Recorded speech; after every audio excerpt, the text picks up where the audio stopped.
Telugu Desam party తరపు న్యాయవాదులు అక్కడ వాదించిన విషయాన్ని అదేవిధంగా నిన్న సుప్రీంకోర్టు ఇచ్చిన తీర్పును కూడా ఈ సందర్భంగా చంద్రబాబు గుర్తు చేయడంతో పాటు చాలా అప్రమత్తంగా ఉండాలి అని చెప్పి చివరికి సుప్రీంకోర్టు కూడా వైఎస్ఆర్ కాంగ్రెస్ పార్టీకి మొట్టికాయలు వేయడంతో పాటు కేంద్ర ఎన్నికల సంఘం తీసుకున్న నిర్ణయం సరైందేనని కూడా స్పష్టం చేసింది అని కూడా ఈ సందర్భంగా చెప్పారు. పార్టీ ఏజెంట్లు ఎవరైతే ఈరోజు లోపలికి వెళ్తున్నారో జనసేన కానీ బీజేపీ కానీ తెలుగుదేశం కానీ వీళ్ళు ముగ్గురు కూడా సంయమనంతో వ్యవహరించాలని ఒకళ్ళకొకళ్ళు కూడా కోఆర్డినేట్ చేసుకోవాలి అని కూడా ఆయన సూచించారు. అదేవిధంగా లోపల ఓట్ల లెక్కింపు సమయంలో కూడా అన్ని రకాల జాగ్రత్తలు తీసుకుంటే మంచిది అని సూచించారు. మనం ప్రస్తుతం విజయ చంద్రిక తెలుగుదేశం పార్టీ రాష్ట్ర కార్యాలయంలో కేంద్ర కార్యాలయంలో ఉన్నాం.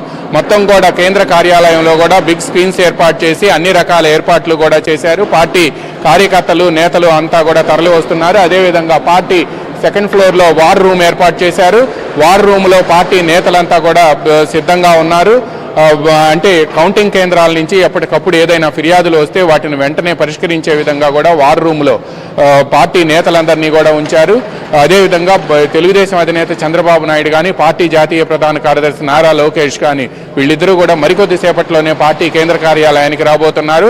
మొదటి రౌండ్ ప్రారంభం అయ్యేటప్పటికే వాళ్ళు పార్టీ కేంద్ర కార్యాలయానికి వస్తారు అని చెప్పి సమాచారం అందుతుంది. పార్టీ కార్యాలయం వద్ద కూడా పూర్తి భారీ బందోబస్తు ఏర్పాటు చేశారు. రోజుటి కంటే కూడా భారీ బందోబస్తు ఏర్పాటు చేయడంతో పార్టీ కేంద్ర కార్యాలయానికి వచ్చే వాళ్ళందరినీ కూడా తనిఖీ చేసి మరీ లోపలికి పంపుతున్నారు. అదేవిధంగా చంద్రబాబు నాయుడు ఇంటి వద్ద కూడా పూర్తి బందోబస్తు ఏర్పాటు చేశారు. అక్కడ కూడా కరకట్ట దగ్గర ఆయన ఉంటారు. ఉండవల్లిలోని కరకట్ట నివాసం వద్ద కూడా ఎవరిని తనిఖీ చేసిన అనంతరం మాత్రమే పంపుతున్నారు.